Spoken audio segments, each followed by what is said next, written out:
Hey, Mike here. So this is a compost thermometer. I just stuck it in. You can see it's rising and rising. So it'll probably top out around 160 degrees Fahrenheit, slowly. Well over 150. The entire pile, aerated static pile, is about 15 cubic yards, if I had to guess.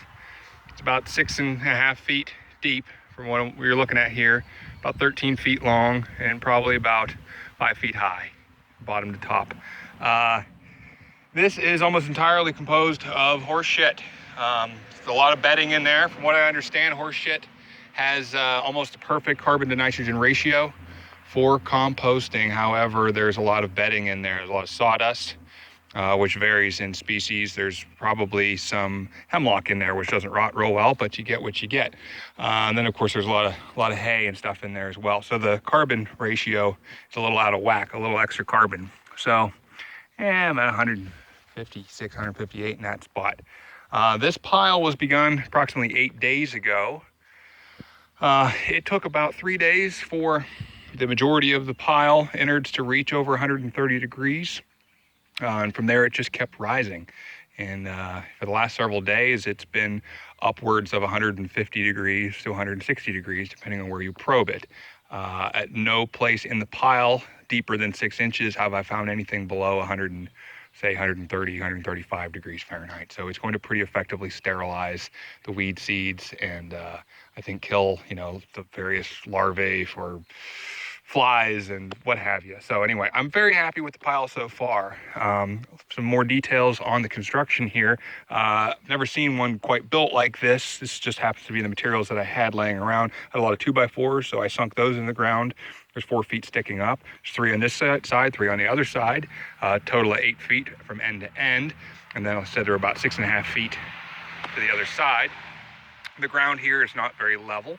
It's not level at all, but it just happened to be a spot that I decided to put it. It was close enough for the electric because this is an electric forced aerated pile. The fencing material that I used to contain everything is a 2-inch by 4-inch fence farm, whatever, from Tractor Supply, about a 100-foot roll. It's 4 feet tall.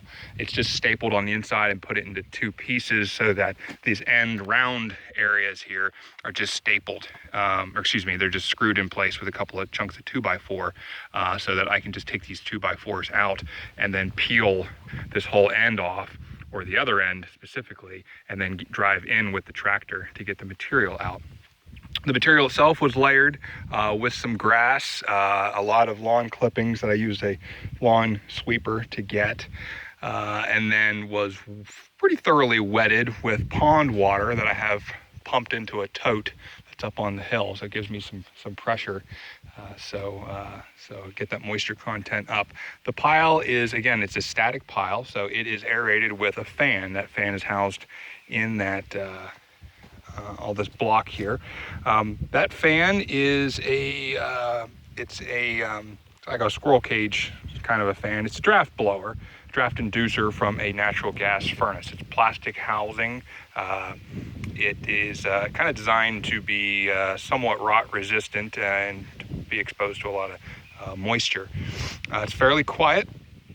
It's a few hundred watts, runs a few thousand RPM, and it's been working out pretty good so far. So I had it out of an old natural gas furnace. There was something else wrong with the furnace and they threw it away. I dumpster dove this thing out. It's pretty quiet. My only concern was that there wasn't enough pressure, air pressure for the pile. So I got a shop blower, 600 watt shop blower from Tractor Supply for 25 bucks. It's the biggest piece of garbage. It failed the first day. Fiddled with the brushes, got it working again, failed a couple times. After 3 days of that, I gave up on it, went back to this. The reason I put all the block and the styrofoam around it was to drown out the noise in the middle of the night. This thing, I really don't even need the block. I'll probably get rid of that. It just has a plastic kind of a bucket that's cut out for a weather shield.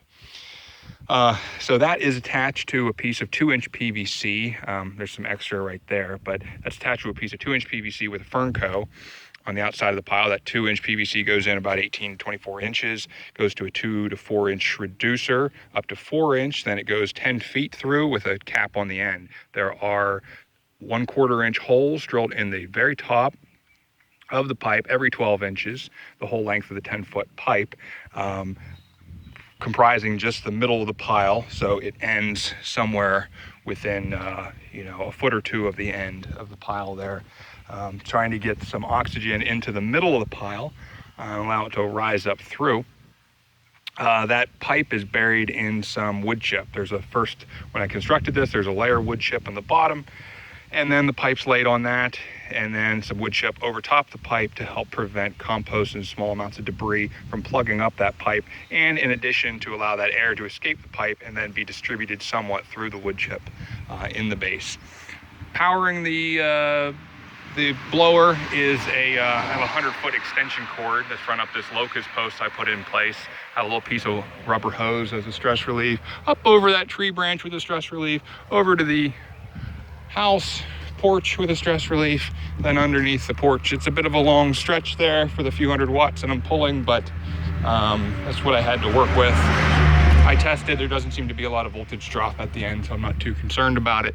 I couldn't use a regular timer, 15-minute, light timer for your Christmas lights. I found this on Amazon here. It's a Near Powell. Wish I could get better lighting there, but anyway, this thing is set up. In fact, in 7 minutes, it's going to come on for 2 minutes and be off for 58 minutes. So it does that every hour.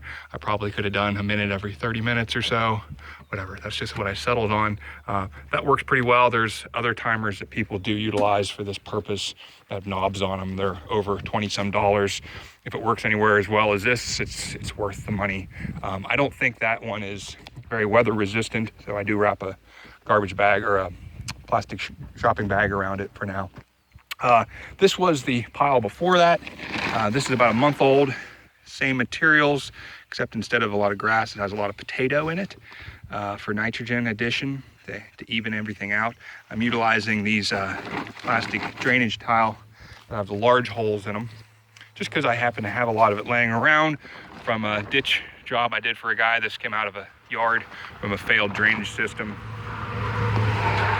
That pile, just sitting there after 3 days, hit 160 degrees in the core and then dropped off not too long after that. But it did maintain those sterilizing temperatures for a few days above 131 degrees Fahrenheit. That pile is now down to around 110 to 120 degrees after a month.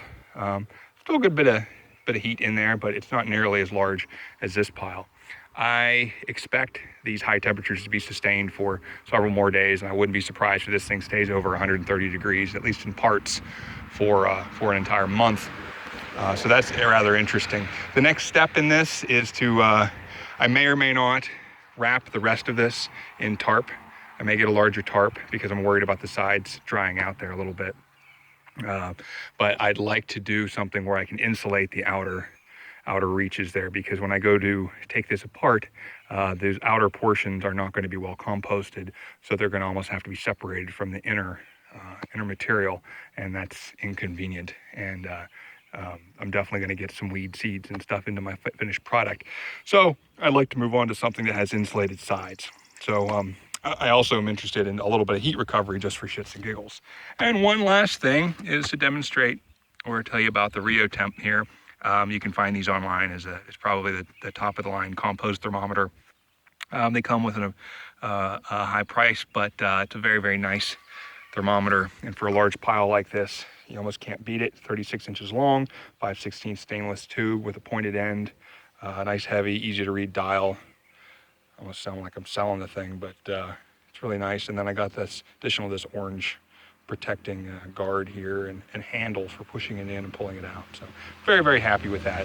Working out very well. So there's a lot of videos on aerated static piles online, but I thought it would be useful to always add one more because no two are the same. So this one should be pretty productive. This was not hand loaded. I used the Kubota B2601 tractor to do this work and to haul the horse shit over.